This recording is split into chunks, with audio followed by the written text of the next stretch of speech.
But All right. Wait, how do you spell sauce?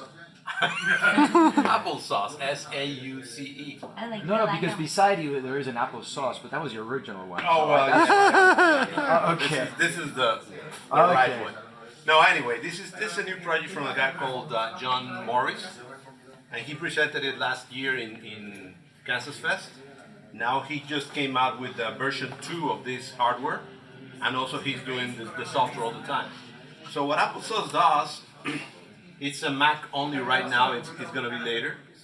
It takes any floppy, any program from Apple II, original, and it will image it on the flux level, meaning it will take every little data that it's on that floppy and just copy it exactly.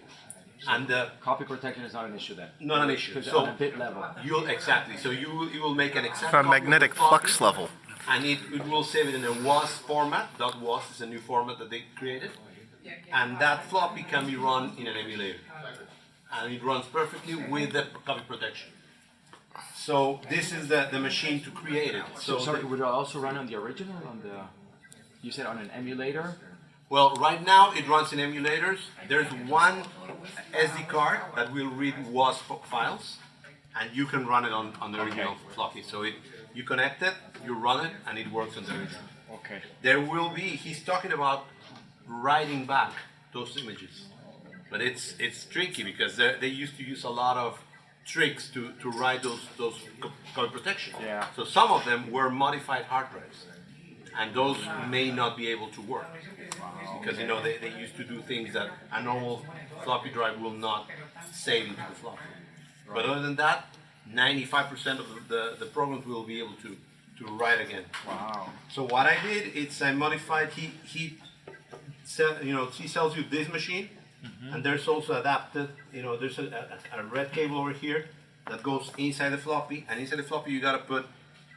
It's a sensor, and that sensor you put a magnet to the how do you call it, the motor that is running going around, and that sensor senses how times it goes in, and it.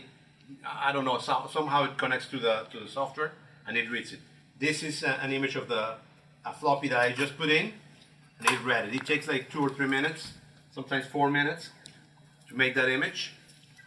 And that's a graphical interpretation of what how the floppy was done. And then you save that file, and you can convert it then to WAS and then run it in an emulator right now, or in one of those SD floppy. So basically this is what I think there's a thing called Kyroflux in Atari and Commodore and all that does the same thing. This does it. This is very easy to use. It reads 100% of everything, and it's a big thing for a lot of people because they have a lot of big collections that they haven't been able to copy because of the copy protection, and now everybody's copying everything, buying these machines, copying their collection, and making sure that they save it, because sometimes the floppies get Most of what's archived out there are the broken versions, that have been cracked. Those are not the original floppies. I mean, those are great too. They are, but to actually preserve the original with one of everything the things in that they place. were talking about is that exactly. Yep. Because there's some programs that they have front screens that they were lost when they were cracked. Yep. Or little things that like a little movie before, or some music or something like that. Now you have everything. Yep. You have the exactly thing that they used to be there. And that's very, very good. I mean, you can see I can do something real fast. Like I say, it takes like 4 minutes to do it, but I just put a floppy in there, and I say image it. I'm gonna discard this, and it just begins to work over there. It reads the drive, and it begins to do the reading over there. How much are they selling that for?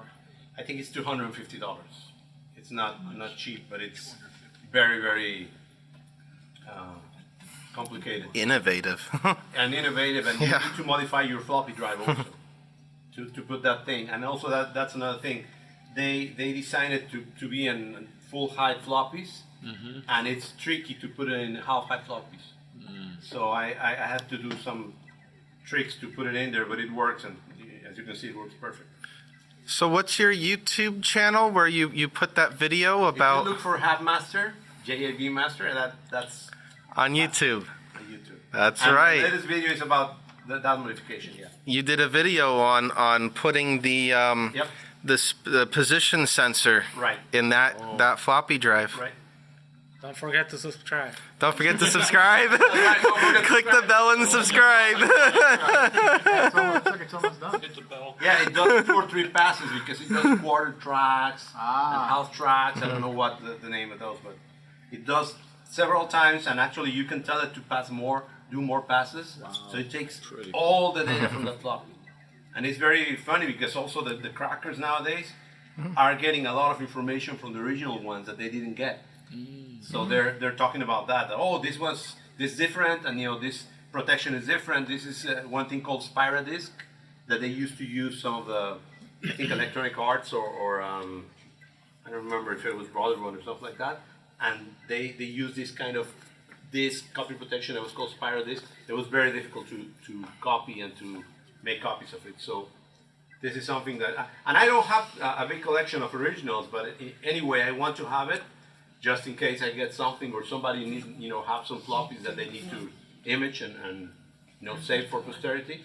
So that's the important thing. At least here in South Florida, if anybody needs it, it's here for us. Great. Very good. So that's my thing.